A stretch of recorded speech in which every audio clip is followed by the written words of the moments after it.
डेराबाजी खान से मोहम्मद अबू बकर सदीक की रिपोर्ट के मुताबिक एसएसपी पेट्रोलिंग डेराबाजी खान तनवीर अहमद मलिक ने प्रेस कॉन्फ्रेंस करते हुए बताया कि मुखबिर ने इतला दी कि कोयले के एक ट्रक में नॉन कस्टम पेड सामान अपर पंजाब ले जाया जा रहा है, जिस पर पेट्रोलिंग पुलिस तोमी मोड़ जिला डेराबाजी खान ने नाकाबंदी की।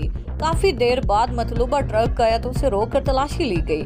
थोड़ा कोयला हटाने के बाद नीचे बोरियां पाई गई, जिस पर सारे ट्रक को अनलोड कराया गया।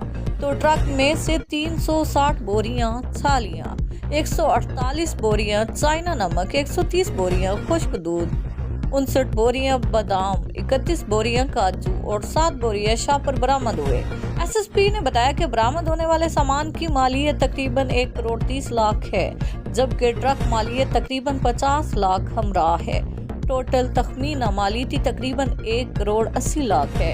एसएसपी ने मजीद बताया कि तमाम तर कार्रवाई बरामद सामान मार ट्रक कसूरवार ड्राइवर कस्टम मुकाम के हवाले किया गया ताकि मजीद कानूनी कार्रवाई अमल में लाई जा सके। अदनान भाई, इसमें बड़ा सिंपल ये है कि जाहिर है जो लोग वहाँ पे ड्यूटी कर रहे होते हैं तो आप भी देखते हैं कि रात को ये ट्रकों की आमद और रफ्त का सिलसिला जारी होता है, जारी रहता है। तो उसमें अब कुछ इसके ऊपर अब जो हमने ये कंसाइनमेंट पकड़ी है, इसके ऊपर 1.5-2 फुट कोयला लोड था।